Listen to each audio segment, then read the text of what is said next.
Hello friend, welcome to my channel সুন্দর ইতিহাসের পক্ষ থেকে জানাই আন্তরিক শুভেচ্ছা ও অভিনন্দন। পশ্চিমবঙ্গ মাদ্রাসা সার্ভিস কমিশন 2024 গ্রুপ ডি সংক্রান্ত এক্সামের জন্য ম্যাথামেটিক্স শতকরা টপিকের ওপর গুরুত্বপূর্ণ প্রশ্নোত্তর নিয়ে আজকের এই ভিডিও তৈরি করা হলো। তো তোমরা জানো মাদ্রাসা সার্ভিস কমিশনের গ্রুপ ডি এক্সাম অনুষ্ঠিত হচ্ছে 1 সেপ্টেম্বর।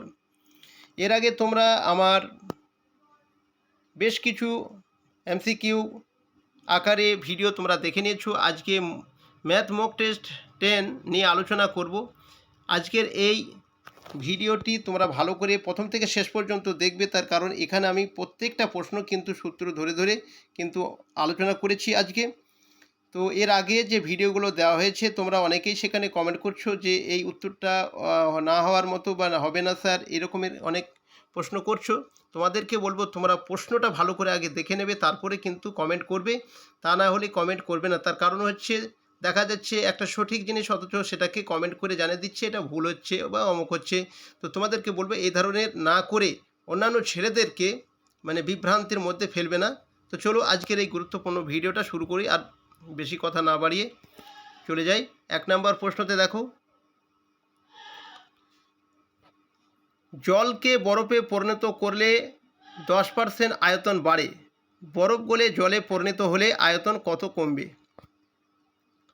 জলকে বরফে পরিণত করলে 10% আয়তন বাড়ে, বরফ গলে জলে পরিণত হলে আয়তন কত কমবে? তো চলো এই প্রশ্নের আমরা সমাধানটাকে খুঁজে দেখি। এখানে দেখো আমাদেরকে মনে রাখতে হবে যে জলকে বরফে পরিণত করলে 10% আয়তন বাড়ে বলা হয়েছে। তো আমরা জলের আয়তনটা কত সেটাকে আমরা আগে জানব। জলের আয়তনটা 100 একক। আমি বলে দিচ্ছি, তোমরা ভালো করে শুনে নেবে, ঠিক সেই মতো কিন্তু তৈরি করবে। জলের আয়তন 100 ঘন একক তোমরা ধরে নেবে, ঠিক আছে? জলের একক হচ্ছে 100 ঘন একক। আর বরফের আয়তন কত হবে তাহলে? বরফের আয়তনটা হয়ে যাবে 110 একক। কেন? এখানে 10% বেড়েছে, এখানে বলেছে না শতকরা 10%, তাহলে এই ক্ষেত্রে কিন্তু বরফের আয়তনটা হয়ে যাবে 110 ঘন একক। এবার আমাদেরকে যদি আমরা ঐকিক ক্রমে এই অঙ্কটাকে করি, দেখো 110 ঘন এককের আয়তন কমে, 110 ঘন এককে যদি আয়তন কমে কত? 10 ঘন একক। দেখো আমি এটা লিখছি, এবার ভালো করে দেখো।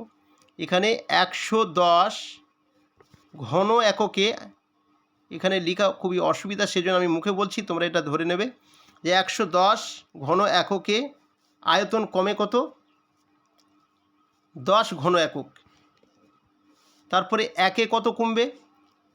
একে নিশ্চয়ই কম হবে, তাহলে এখানে আমরা লিখছি কত? 10/110। তারপরে শতকরা বলা হয়েছে, তাহলে এখানে 100তে কত কমবে? তো 100তে কমবে, আমরা এখানে একবারে দেখো লিখে দিচ্ছি 100তে কমবে, এখানে আমরা 100 গুণ করে দেবো। এবার কাটাকাটি করো, দেখো এই শূন্য এ শূন্য কেটে গেল। তারপরে দেখো এবার ওপরে হচ্ছে কত? 10 10কে 100, তাহলে ওপরে 100 হচ্ছে, ওপরে যদি 100 হয় নিচে থাকছে কত? 11। এবার আমরা এই 11 দিয়ে ভাগ করে দেবো 100কে, 100কে আমরা ভাগ করে দেবো। দেখো 9 11 99 হচ্ছে, তাহলে এখানে বিয়োগ করলে থাকছে কত? 1। তাহলে 9 পূর্ণ 1-এর 11। দেখো অপশনটা কোথায় রয়েছে? 9 পূর্ণ 1-এর 11। চলো দেখে নিই, এখানে দেখো option D is the correct answer. তো এখানে ডি হয়ে যাচ্ছে সঠিক উত্তর, 9 পূর্ণ 1-এর 11%। আশা করি বুঝতে পেরেছো। তো চলো তারপরে 2 নম্বরের প্রশ্নটা দেখে নিই। দেখো 2 নম্বরের প্রশ্ন বলা হয়েছে 1 টনের কত শতাংশ 1 কুইন্টাল 25 কিলোগ্রাম? এই ধরনের কিন্তু ছোট ছোট অঙ্ক দেবে, কিন্তু এই অঙ্কগুলোই কিন্তু ভুল করে ফেলে অনেকেই।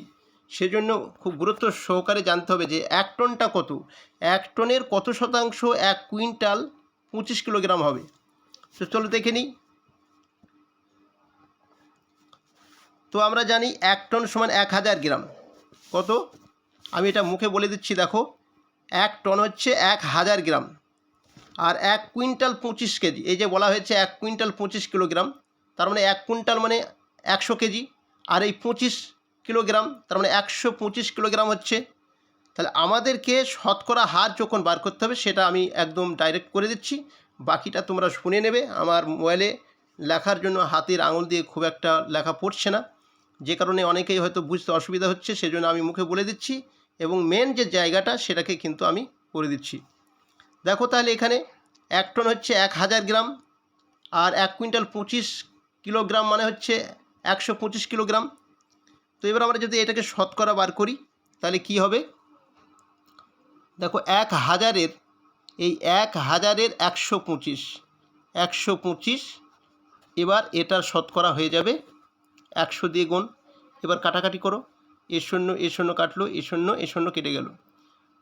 দেখো এবার 5 দিয়ে কাটবে, 5 দুগুণি 10 হচ্ছে, এখানে 5 দিয়ে কাটলে 5 দুগুণি 10, আর এটা হচ্ছে 5 5 25, তার মানে 25-এর 2। কত হচ্ছে? 25-এর 2।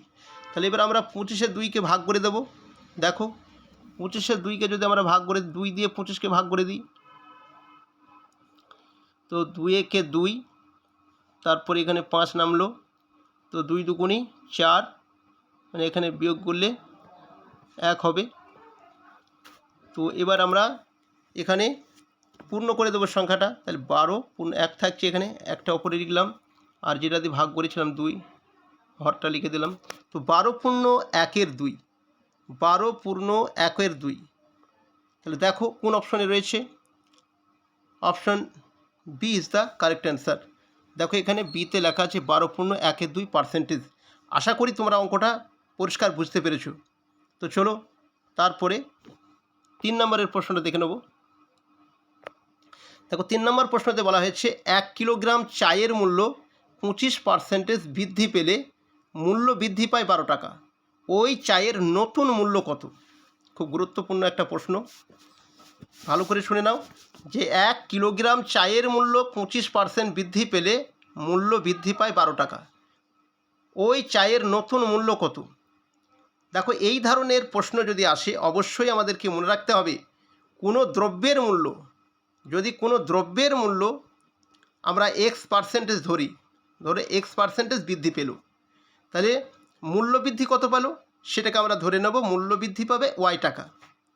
তো X% যদি দ্রব্যের মূল্য হয়, মানে দ্রব্যের মূল্যটা বৃদ্ধি পায়, তাহলে মূল্য বৃদ্ধি পাবে Y টাকা। তো এই ক্ষেত্রে কিন্তু আমরা দুটো ফর্মুলা কিন্তু আমরা পেয়ে থাকি, একটা হচ্ছে প্রকৃত মূল্য আর একটা হচ্ছে নতুন মূল্য। যেহেতু দেখো এখানে এই প্রশ্নতে নতুন মূল্যটা চেয়েছে, তাহলে প্রকৃত মূল্যটা অবশ্যই বার করতে হবে আগে, তারপরে আমাদেরকে নতুন মূল্যটা বার করতে হবে। তো চলো প্রকৃত মূল্যটা কি, আগে আমি ফর্মুলাটা লিখে দিচ্ছি। দেখো প্রকৃত মূল্য,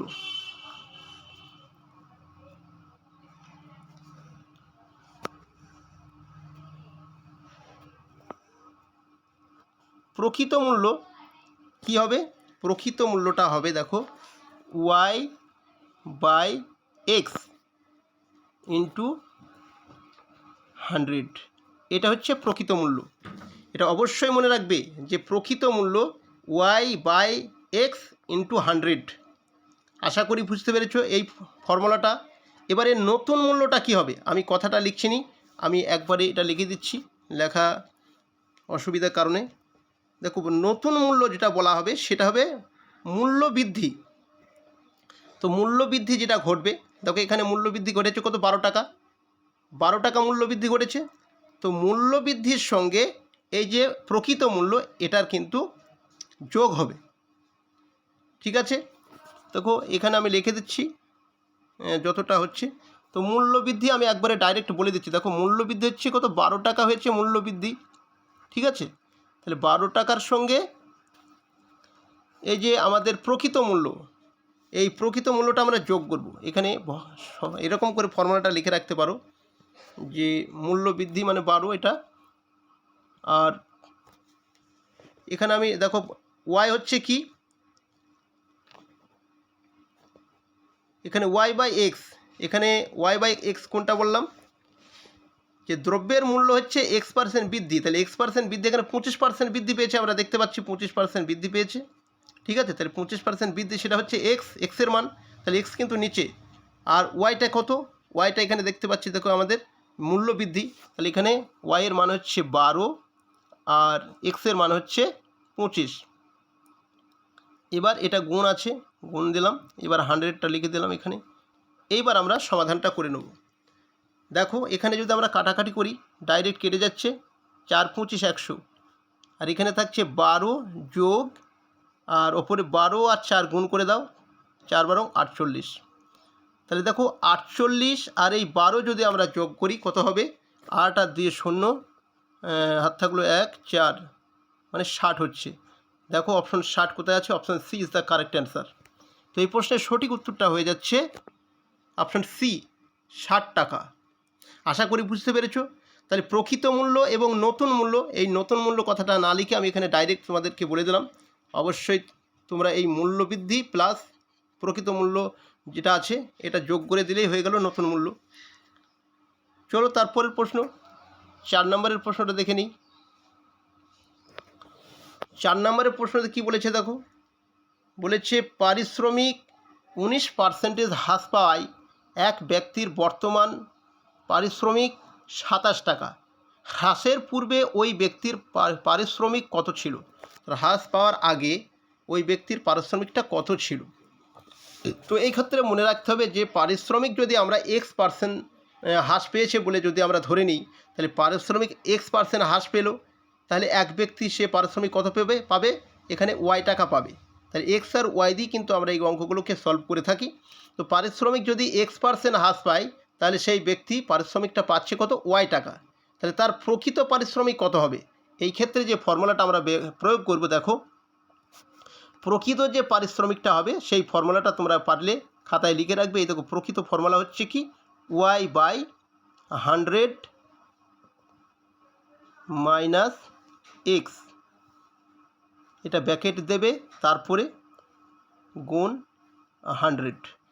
আশা করি বুঝতে পেরেছো। এটা হচ্ছে তার প্রকৃত পারিশ্রমিক, এই প্রকৃত পারিশ্রমিক। তাহলে এবার দেখো পারিশ্রমিক কত এই অঙ্কের মধ্যে, দেখো পারিশ্রমিক X% হ্রাস পেয়েছে, তাহলে দেখো 19% এখানে হ্রাস পেয়েছে, তাহলে অবশ্যই এক্সের কাছে আমরা 19টা বসাবো। ঠিক আছে, এক্সের কাছে আমরা 19টা বসাবো।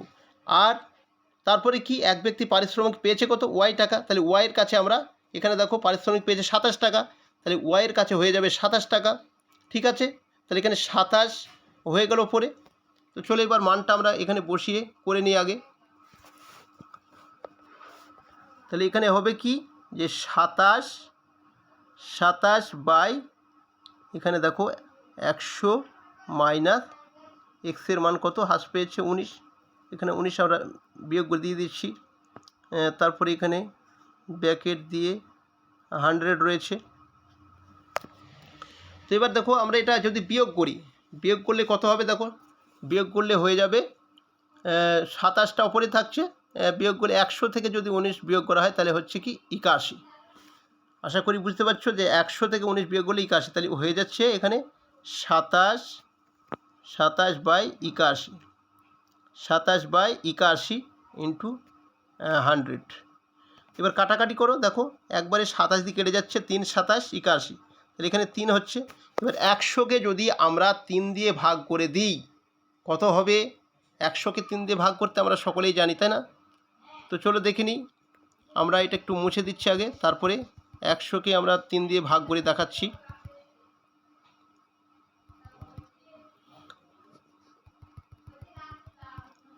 দেখো 100কে আমরা 3 দিয়ে ভাগ করে দেখাচ্ছি, এখানে 100কে 3 দিয়ে ভাগ করছি।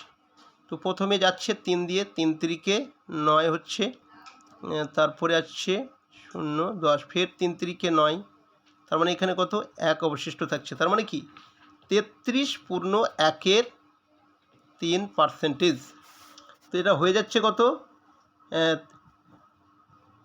এটা কি বলেছে, পারিশ্রমিক কত ছিল, এটা টাকা হয়ে যাচ্ছে, বা পয়সা করে নিলে এটা হয়ে যাবে, বা এটা আমরা যদি পূর্ণ করে রেখে দিই তবু হবে। যদি টাকা করি তাহলে কি হবে, এখানে দশমিক দিলে হবে। তো এখানে হয়ে যাচ্ছে তাহলে 33/1/3 টাকা। দেখো এখানে অপশনে যেটা দেওয়া আছে সেটাই আমাদের করতে হবে, 33/1/3 টাকা। তো 4 প্রশ্নের সঠিক উত্তর হয়ে যাচ্ছে option D is the correct answer, 33/1/3 টাকা। আশা করি বুঝতে পেরেছো। চলো তারপরের প্রশ্নটা দেখে নিই। 5 নম্বরের প্রশ্ন, কোনো শহরের লোকসংখ্যা 15,625 জন, প্রতি বছর 8% হারে বৃদ্ধি পেলে 3 বছর পর শহরের লোকসংখ্যা কত হবে? কোনো শহরের লোকসংখ্যা 15,625 জন, প্রতি বছর 8% হারে বৃদ্ধি পেলে 3 বছর পর শহরের লোকসংখ্যা কত হবে? দেখো, এই ধরনের প্রশ্ন যদি থাকে, এ ধরনের প্রশ্ন আমরা ক্লাস 10-এ দেখতে পাই। দেখবে ক্লাস 10-এর বই আছে। কোনো শহরের লোকসংখ্যা যদি আমরা পি ধরি, পিপল, দেখো এই একটা ফর্মুলা রয়েছে। এই ফর্মুলাটা কী হবে? দেখো পি ধরি, তাহলে কোনো শহরের লোকসংখ্যা হচ্ছে পি। আচ্ছা, পি ধরা হলো। তারপরে বার্ষিক বৃদ্ধির হার, এখানে দেখো বার্ষিক বৃদ্ধি প্রতি বছর এখানে 8% হারে বাড়ছে, তাহলে বার্ষিক বৃদ্ধির হার এখানে 8% আমরা দেখতে পাচ্ছি। তারপর দেখো 3 বছর পর শহরের লোকসংখ্যা চেয়েছে, তো এখানে যে ফর্মুলাটা হবে দেখো P into 1 plus R by 100, এটা হয়ে গেল এই অঙ্কের ফর্মুলা। যদি তোমরা এই ফর্মুলাটা মনে রাখতে পারো, P into 1 plus R by 100, তাহলে দেখবে তোমাদের অঙ্ক হয়ে যাবে। তবে এখানে দেখো বাইরে যে ব্র্যাকেট আছে, এখানে আমরা এন সংখ্যাটা ধরি, যেটাকে বছর বলা হয়। এখানে বছর হিসাবে আমরা এখানে 3 বছর বলা হয়েছে, তাহলে ওই 3 বছরের জায়গায় আমরা এটা লিখব। চলো আগে অঙ্কটা দেখে নিই আমরা। তো পি হচ্ছে এখানে কত? পি হচ্ছে 15,000, কত? 15,625, 15,625। তারপরে দেখো এটা তো গুণ আছে, এখানে কোনো চিহ্ন নেই, মানে গুণ হয়ে আছে। এবার আমরা এই যে আর এর মানটা এখানে আমরা যদি বসিয়ে দিই, যে 1 প্লাস আর এর মান হচ্ছে 8, তারপরে আর এর নিচে আছে কত? 100, 100, এটা হলো। এবার এটা যদি আমরা কাটাকাটি করি, 8 দিয়ে, 4 দিয়ে কাটি, 4 দুগুণি 8 আর 4 25 100, তার মানে এটা হয়ে যাচ্ছে কত? 2 এর 25। তো 1 প্লাস 2 এর 25, এটাকে যদি আমরা ভগ্নাংশে যোগ করি কত হবে? 1 প্লাস 2 এর 25কে যদি আমরা ভগ্নাংশে যোগ করি, এটা হয়ে যাবে 25 লসাগু হচ্ছে, তাহলে ওখানে উপরে 2, তার মানে 27-এর 25 হয়ে যাচ্ছে। আশা করি বুঝতে পেরেছো, 27-এর 25, তাহলে 27-এর 25 হয়ে যাচ্ছে এটা। তো এর মাথাতে যেটা দেখো এনের মানটা যেটা দেওয়া আছে, এখানে কিন্তু আমাদেরকে 3 লিখতে হবে। তার মানে 27-এর 25টা 3 বার হবে, 27-এর 25 হবে 3 বার। দেখো 27-এর 25 হবে কত? 3 বার। চলো একটু আমরা বড় করে নিই, কেটে গেল এটা, জায়গাটা একটু বড় করে নিই। আচ্ছা, দেখো এখানে আমি কি বলেছি না, এখানে বলেছি 15,625, এই 15,625 ইন্টু 27-এর কত বলেছি? 27-এর 25 বলেছি। তো 27-এর 25, এটার মাথাতে 3 দেওয়া আছে, এরকম যে 3টা দেওয়া আছে মাথায় 3টা, তার মানে এটাকে আমরা 3 বার লিখব। কতবার লিখব? 3 বার লিখব। 3 বার লিখে কাটাকাটি করব। দেখো 15,625 ইন্টু 27-এর 25 একবার, ইন্টু 27-এর 25 দুবার, ইন্টু 27-এর 25 3বার, 3বার লেখা হলো। এবার আমরা কাটাকাটি করব। দেখো 25 দিয়ে এই 15,625কে একবারে কেটে যাবে, 25 দিয়ে কাটলে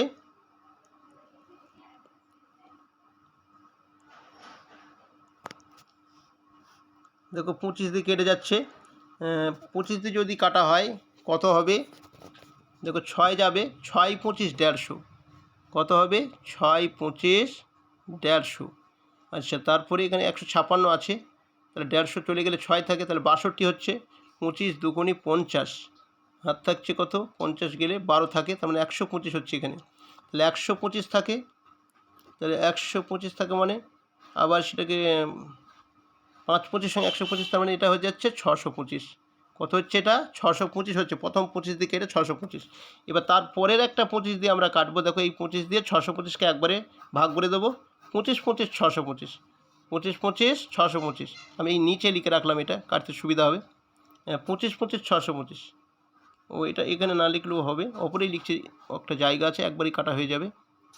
দেখো 25 25 625, শেষে একটা 25 আছে, দেখো এই 25-এর সঙ্গে এই 25 কিন্তু অপর নিচে কেটে গেল।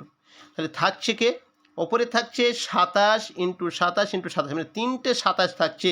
তো এই 3টে 27কে যদি আমরা পরপর গুণ করে দিই, তাহলে দেখবে যে উত্তরটা চলে আসবে সেটা হচ্ছে 3টে 27কে গুণ করলে যে উত্তরটা চলে আসবে সেটা হচ্ছে 19,683। আশা করি বুঝতে পেরেছো। এই 3টে 27কে একসঙ্গে যদি গুণ করা হয় পরপর পাতিয়ে, তাহলে দেখবে 19,683 উত্তর হয়ে যাচ্ছে। তাহলে দেখো 19,683 কোন অপশনে রয়েছে?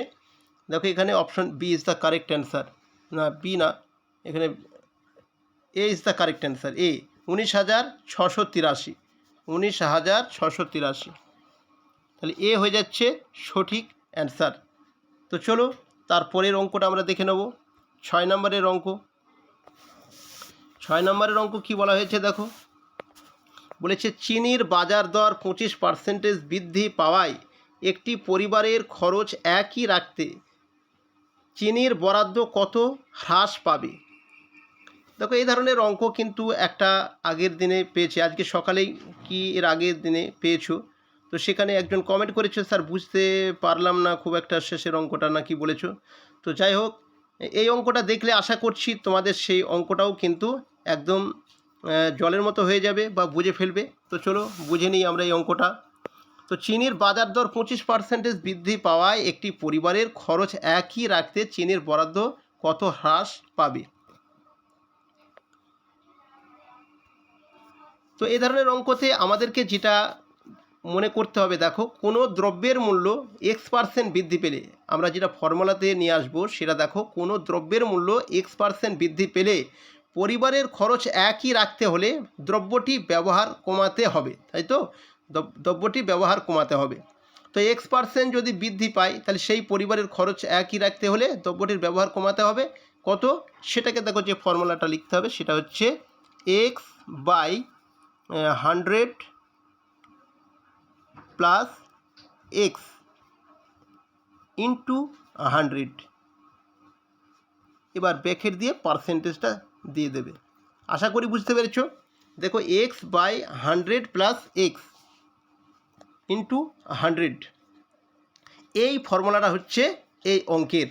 তো তোমাদের যখনই এই ধরনের অঙ্ক আসবে চোখ মুজে এই ফর্মুলাটাকে কিন্তু তোমরা ব্যবহার করবে। তাহলে দেখো এখানে কি বলা হচ্ছে, 25% বৃদ্ধি পেয়েছে। তো এখানে 25% বৃদ্ধি পাওয়া মানে কি, এটা কোনো পরিবর্তন ঘটেনি। এখানে এখানে বলেছে পরিবারের খরচ একই রাখতে হবে, তাহলে সেক্ষেত্রে আমরা এক্স কিন্তু দু জায়গায় দেখতে পাচ্ছি। তাহলে 25% এখানে বৃদ্ধি, নিচেও একটা আছে কত এক্স, তার মানে অপরেও এক্স নিচেও এক্স, তার মানে কি অপরেও 25 নিচেও 25। আশা করি বুঝতে পারছো। তাহলে দেখো এই ফর্মুলাতে আমরা কি লিখব, দেখো এখানে লিখে দেবো 25-এর জায়গায়, এই এক্সের জায়গায় 25, আর নিচে দেখো এখানে 100 আর এখানে এক্স, তাহলে 100 আর এক্স কত হচ্ছে 125, আমি একবারই লিখে দিলাম 125। এবার আমরা 100 দিয়ে কাটাকাটি করে দেবো। দেখো কাটাকাটি করে দিই, দেখো এখানে একবারে কেটে যাচ্ছে 25 25, 5 25 সঙ্গে 125, তো এখানে 5 25 সঙ্গে 125। তারপর দেখো এই 5 দিয়ে অপরকার 100 কেটে দাও, 5 20 100। আশা করি বুঝতে পেরেছো। তাহলে এখানে হয়ে যাচ্ছে পার্সেন্টেজ শেষে দেওয়া আছে, তাহলে এখানে পার্সেন্টেজটা বসিয়ে দেবো। তাহলে এটা হচ্ছে 20%। তাহলে এই প্রশ্নের সঠিক উত্তরটি হয়ে যাচ্ছে 20%। দেখো কোন অপশনে রয়েছে, এটা B is the correct answer. এখানে দেখো 20% বিতে রয়েছে। আশা করি অবশ্যই তোমরা এই অঙ্কটি বুঝতে পেরেছো, এবং এর আগের ভিডিওতে যে অঙ্কটা তোমরা দেখেছো অবশ্যই এইভাবে ফর্মুলাটাকে পাতিয়ে তোমরা দেখবে নিজেকে চেষ্টা করে অঙ্কটা পারছো কি না। চলো তারপরের প্রশ্ন আমরা দেখে নেব, 7 নম্বরের প্রশ্ন। কোনো পরীক্ষায় পাস নাম্বার 16%, কোনো পরীক্ষার্থী 55 নম্বর পেয়ে 25 নম্বরের জন্য ফেল করে, পরীক্ষায় মোট নাম্বার কত ছিল? খুব গুরুত্বপূর্ণ একটা প্রশ্ন। এই ধরনের প্রশ্ন কিন্তু তোমাদের বিভিন্ন পরীক্ষায় কিন্তু আসতে দেখা যায়, তবে ডি গ্রুপের পরীক্ষার ক্ষেত্রেও কিন্তু এই ধরনের প্রশ্নগুলো খুব বেশি আসে। তো কোনো পরীক্ষায় পাস নম্বর 16%, কোনো পরীক্ষার্থী 55 নম্বর পেয়ে 25 নম্বরের জন্য ফেল করে, পরীক্ষায় মোট নাম্বারটা কত ছিল? তো চলো দেখে নিই আমরা।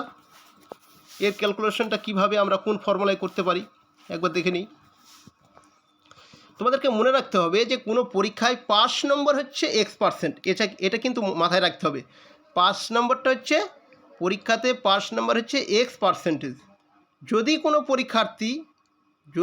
পরীক্ষার্থী ওয়াই নাম্বার পেয়ে জেড নাম্বারের জন্য ফেল করে, আমি কিন্তু পরপর এগুলো বলে দিচ্ছি যে পাস নাম্বারটা হচ্ছে X% ধরে নিচ্ছি, আর কোনো পরীক্ষার্থী ওয়াই নম্বর পেয়েছে, এখানে দেখো বলেছে 55 নম্বর পেয়েছে, তাহলে এটা ওয়াই হচ্ছে, আর জেড নাম্বারের জন্য ফেল করেছে, তাহলে এখানে জেড নাম্বার 25 হচ্ছে জেড নাম্বার। এটাকে কিন্তু মনে রাখতে হবে। পাস নাম্বার হচ্ছে এক্স আর ওয়াই হচ্ছে 55, এটা পাচ্ছে, তারপরে 25 নাম্বারের জন্য ফেল করছে, এটা হচ্ছে জেড। তাহলে এর যে একটা ফর্মুলা রয়েছে সেই ফর্মুলাটা চলো আমরা দেখে নিই কীভাবে এই ফর্মুলাটাকে আমরা লিখব। তো এই ফর্মুলাটা আমরা লিখব প্রথমে 100 into Y plus Z by X. এই ফর্মুলাটুকু আমাদেরকে মনে রাখতে হবে। দেখো 100 মানে 100 into Y plus Z by X, এটা কিন্তু আমাদেরকে মনে রাখতে হবে। দেখো আমরা এবার এর সমাধানটা কিভাবে করব এখান থেকে, এই অঙ্ক থেকে। তো 100 তো আমরা আগেই লিখলাম, 100 লিখার পরে এবার ব্র্যাকেট দিলাম। ওয়াই এর মান কত, দেখো ওয়াই কত বলেছি আমি, ওয়াই এখানে কত নাম্বার পেয়েছে, 55 নাম্বার পেয়েছে, তাহলে 55 হয়ে যাচ্ছে ওয়াই, তাহলে এখানে ওয়াই লিখলাম। আচ্ছা, তারপরে প্লাস আছে, ফেল করছে কত নাম্বারের জন্য, দেখো এখানে জেডটা হচ্ছে ফেল করছে 25 নাম্বার, তাহলে এখানে আমরা 25 নাম্বার লিখলাম। আর নিচে কি আছে দেখো এক্স আছে, এক্সটা হচ্ছে কি পাস নাম্বার, এখানে পাস নাম্বার কত বলা হয়েছে, পাস নাম্বার হচ্ছে 16%, তাহলে এখানে আমরা 16টা লিখে দিলাম, ব্র্যাকেট দিয়ে এটাকে শেষ করলাম। এখানে প্রথমে যেহেতু 100টা লিখে রেখেছি, তাহলে এবার আমরা ক্যালকুলেশন করব। দেখো এখানে আমি একবারে এটাকে সরিয়ে দিকে নিয়ে আসি। দেখো 100 লিখলাম, 100 ইন্টু 55 প্লাস 25 কত হবে, 55 মানে হচ্ছে 5 5 10, 7 থাকলো 1, আর হচ্ছে কত 5 2 7 8, তার মানে 80 হচ্ছে। 55 25 80, নিচে হচ্ছে 16। দেখো কাটাকাটি করো, 5 16 80, একবারে কেটে যাচ্ছে, এখানে হচ্ছে 5। তাহলে দেখো 100কে 5 দিয়ে যদি আমরা গুণ করি কত হবে, 500। সহজেই কিন্তু আমরা এর উত্তর কিন্তু পেয়ে যাচ্ছি। দেখো 500 কোন অপশনে রয়েছে, option B is the correct answer. অবশ্যই দেখতে পাচ্ছ যে বিতে 500 রয়েছে। তাহলে এই প্রশ্নের সঠিক উত্তরটি হয়ে গেল 500। তাহলে 500 নম্বরের পরীক্ষা ছিল। পরীক্ষায় মোট কত নম্বর ছিল বলা হয়েছে, এটা 500 নম্বরের একটা পরীক্ষা ছিল। তো চলো তারপরের প্রশ্নটা দেখে নেব, 8 নম্বরের প্রশ্ন। দেখো একটা একই ধরনের একটা প্রশ্ন কিন্তু এখানে এসে গেছে আবার। দেখো পরীক্ষায় একজন ছাত্র 46% নাম্বার পেয়ে 55 নম্বরের জন্য ফেল করে এবং অপর একজন 81% নাম্বার পেয়ে 5 নাম্বার অপেক্ষা 15 নাম্বার বেশি পায়, তবে পরীক্ষায় কত নাম্বার ছিল। দেখো একই ধরনের কিন্তু একটা প্রশ্ন, এখানে কিন্তু ডাইরেক্ট সংখ্যাগুলো দিয়ে বলে দিয়েছে যে পরীক্ষায় একজন ছাত্র 46% নাম্বার পেয়ে 55 নম্বরের জন্য ফেল করে এবং অপর একজন ছাত্র, এটা একটু বাড়িয়ে দিয়েছে যে অপর একজন ছাত্র 81% নম্বর পেয়ে 5 নম্বর অপেক্ষা 15 নম্বর বেশি পায়, তবে পরীক্ষায় কত নাম্বার ছিল। তো এই ক্ষেত্রে একটু জিনিস আমাদেরকে বেশি মনে রাখতে হবে যে পরীক্ষাতে একজন ছাত্র যদি X% নাম্বার পায় এবং সে এ নাম্বারের জন্য ফেল করে এবং অপর একজন ছাত্র যদি ওয়াই নাম্বার পেয়ে 5 নম্বর থেকে বা 5 নম্বর অপেক্ষা সে বি নাম্বার বেশি পায়, তবে পরীক্ষায় মোট সে নাম্বার বা মোট কত নাম্বার থাকবে সেটা আমরা পেয়ে যাব। তো চলো এর যে ফর্মুলাটা হবে দেখে নিই, চলো একবার ফর্মুলাটা।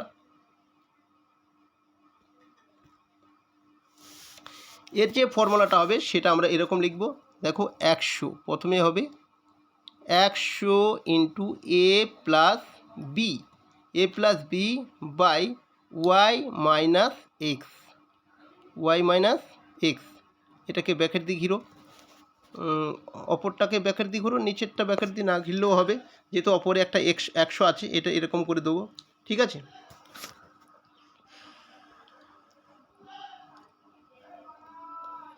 আচ্ছা, এবার এটাকে আমরা ক্যালকুলেশন করব। দেখো প্রথমে আমরা 100 লিখলাম, 100-র পরে এখানে কিছু নেই মানে গুণ আছে, তো এখানে আমাদেরকে এ প্লাস বি, তো কি বলা হয়েছে এ প্লাস বি, তাহলে এ কত হবে, এ কত হবে দেখো এখানে বলা হয়েছে যে পরীক্ষায় একজন ছাত্র X% নাম্বার পেয়েছে, তার মানে এখানে ছিল 46% নাম্বারটা পেয়েছে, আর এ নাম্বারের জন্য ফেল করেছে, তাহলে এ নাম্বারটা কত, এখানে 55 নাম্বারের জন্য ফেল করেছে, তাহলে এখানে এ নাম্বারটা হয়ে যাচ্ছে 55 নাম্বার, তাহলে আমরা এ জায়গায় এখানে 55 লিখে দিলাম। এবার এখানে কি আছে, যোগ আছে, যোগ দিলাম। তো বিটাকে, হ্যাঁ বিটা হচ্ছে দেখো অন্য একজন ওয়াই নাম্বার পেয়ে 5 নম্বর অপেক্ষা বি নম্বর বেশি পেয়েছে, ওই যে বি নাম্বারটা বেশি পেয়েছে, তাহলে কত বেশি পেয়েছে, বি নাম্বারটা হচ্ছে এখানে 15, দেখো এখানে 15 নাম্বার বেশি পেয়েছে, তাহলে এখানে আমরা বি এর জায়গায় 15টাকে লিখে দিলাম। এবার নিচে কি আছে দেখো, নিচে আছে ওয়াই মাইনাস এক্স, তাহলে ওয়াইটা কোনটা, তাহলে ওয়াই দেখো এই যে অপর একজন 81% নাম্বার পেয়েছে, সেই ওয়াইটা হচ্ছে এখানে 81 মাইনাস, আর এক্স হচ্ছে দেখো 46% নাম্বার, এখানে 2% দেওয়া আছে, এটার বিয়োগ হয়ে যাচ্ছে, তাহলে 46%। চলো এবার ক্যালকুলেশনে আমরা এখানে দেখে নিই, এখানে 100 ইন্টু দেখো 55 আর 15 কত হচ্ছে, 55 আর 15 70 হয়ে যাচ্ছে, কত হচ্ছে 70 হচ্ছে। আচ্ছা 70-এর নিচে 81 থেকে 46 যদি আমরা বিয়োগ করি কত হবে, 6 আছে 15 12 11 5, তার মানে 5 হচ্ছে, আর এদিকে হচ্ছে 35 হচ্ছে, তো এখানে 35 হয়ে যাচ্ছে, তো একবারে কেটে যাচ্ছে দেখো 70, 35 দুগুণী 70, আমরা নিচে থেকে 70কে কেটে দিলাম, 35 দুগুণে 70, তাহলে এখানে ওপর আছে 100 ইন্টু 2, তার মানে কি হচ্ছে 100 ইন্টু 2 মানে হচ্ছে এখানে 200, তাহলে অবশ্যই বুঝতে পারছো যে 100 ইন্টু 2 মানে হচ্ছে 200। চলো এবার আমরা অপশনে দেখি কোথায় 200 রয়েছে, দেখো C is the correct answer. আশা করি বুঝতে পেরেছো, সি হচ্ছে এর সঠিক উত্তর। চলো এবার আমরা 9 নম্বরের প্রশ্নটা দেখে নিই। একটি শ্রেণীতে শতকরা 42 জন ইংরাজি, শতকরা 36 জন অঙ্ক এবং শতকরা 15 জন উভয় বিষয় পড়ে, শতকরা কতজন ইংরাজি বা অঙ্ক পড়ে না, এখানে পড়ে না হবে, পরে হয়ে গেছে, অবশ্যই এটা ড্রয়িং ড্র করে নেবে। তো আরেকবার দেখে নাও অঙ্কটা, একটি শ্রেণীতে শতকরা 42 জন ইংরেজি, শতকরা 36 জন অঙ্ক এবং শতকরা 15 জন উভয় বিষয় পড়ে, শতকরা কতজন ইংরাজি বা অঙ্ক পড়ে না। তো চলো দেখি, এই ধরনের প্রশ্ন যদি আসে আমাদেরকে যে ফর্মুলাটা মনে রাখতে হবে, দেখো একটি শ্রেণীতে শতকরা x জন ইংরাজি, শতকরা y জন অঙ্ক এবং শতকরা z জন উভয় বিষয়ে পড়ে, ঠিক একইভাবে এখানে যেভাবে লেখা আছে সেটাকে আমরা এইভাবে বলবো যে একটি শ্রেণীতে শতকরা x জন ইংরাজি, শতকরা y জন অঙ্ক এবং শতকরা z জন উভয় বিষয়ে পড়ে, তাহলে শতকরা ইংরাজি বা অঙ্ক পড়ে না এমন ছাত্রের সংখ্যা কত হতে পারে, তার জন্যে আমরা যে ফর্মুলাটা ব্যবহার করব, দেখো খুব সহজেই এটা কিন্তু অঙ্কটা হয়ে যাবে। প্রথমেই আমরা এখানে একটা দ্বিতীয় ব্র্যাকেট দেব, তারপরে 100, এই 100টা তো মোট সংখ্যা, ছাত্রের সংখ্যা, তো এই 100 থেকে আমরা বিয়োগ করব, দেখো x plus Y minus Z, দেখো আশা করি বুঝতে পারবে এবার খুব সহজেই।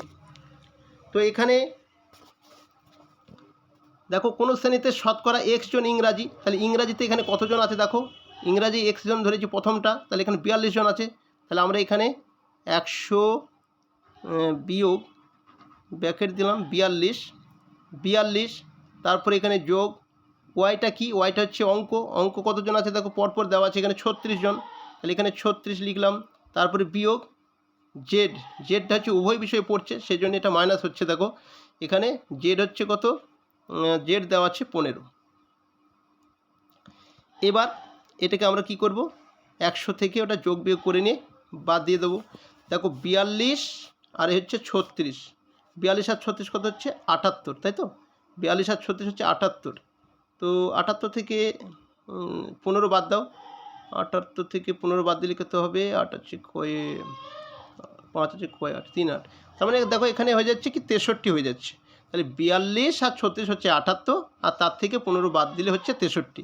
এবার 63 থেকে এই 100 থেকে 63টা আমরা এবার বাদ দিয়ে দেবো, তাহলে দেখো এখানে 3 আর কয় 10, 7 10 7 থাকলো 1, 4 হচ্ছে কয় 10 3 10 37, তো এই প্রশ্নের সঠিক উত্তরটা হয়ে যাচ্ছে অপশন ডি। অপশন ডিতে দেখো 37 রয়েছে।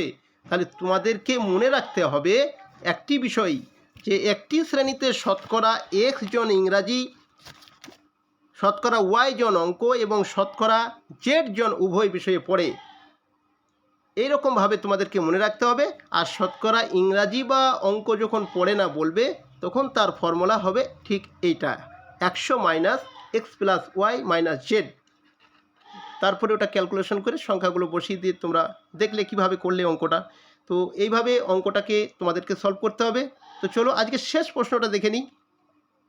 10 নম্বরের প্রশ্ন দেখো, একদম একই একটি অঙ্ক কিন্তু এখানে তোলা আছে, ভাষাটা একই রয়েছে, দেখো অন্য জিনিস দিয়ে এখানে বোঝানো হয়েছে।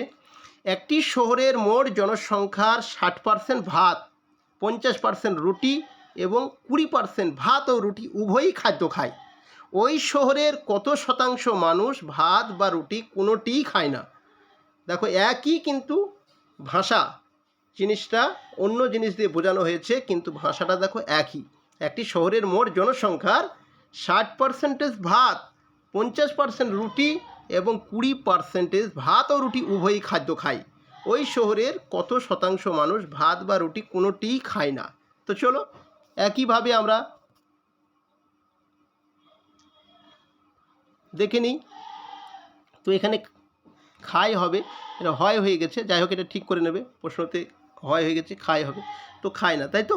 এখানে দেখে নেবো আমরা, একদম ফর্মুলা বলে দিয়েছি। আগের ফর্মুলাটা মানে আগের অঙ্কটা যেভাবে করলে দেখো ঠিক ওইভাবেই করতে হবে এই অঙ্কটা আমাদের। দেখো 100 মাইনাস কী করব, ওই X plus Y minus Z, এই যে ফর্মুলা। দেখো এবার আমরা করে দেবো, কী হবে, 100 মাইনাস এক্সের মান পরপর বসিয়ে দাও, এক্সের মান 60 যোগ ওয়াইয়ের মান এখানে হচ্ছে 50, তারপরে বিয়োগ জেডের মান 20। এবার দেখো 100 থেকে বিয়োগ করো, 100 থেকে আমরা যোগ করে নিই, বিয়োগ করে দেবো। 60 আর 50 কত হবে, 110। তাহলে 110 থেকে যদি আমার 20 মাইনাস হয়, হয়ে যাবে 90। মুখে মুখে হয়ে যাবে এই অঙ্ক। দেখো এবার এখানে কত আছে, 100 থেকে 90 বাদ দিলে কে না পারে, 100 থেকে 90 বাদ দিলে হয়ে যাচ্ছে 10। তাহলে অবশ্যই বুঝতে পেরেছো। দেখো এখানে B is the correct answer, option B 10 হচ্ছে এই প্রশ্নের সঠিক উত্তর। তাহলে একটা অঙ্ক জানলে আর একটা অঙ্ক কত সহজেই তাড়াতাড়ি হয় তোমরা দেখতে পেলে। আশা করছি এই ভিডিওটা তোমাদের দারুণ লাগবেই লাগবে। তো আজকে এই পর্যন্ত শেষ করছি। ততক্ষণে ভালো থেকো, সুস্থ থেকো। পরবর্তী নতুন একটি ভিডিওতে আবার তোমাদের সঙ্গে দেখা হচ্ছে। Thank you for watching.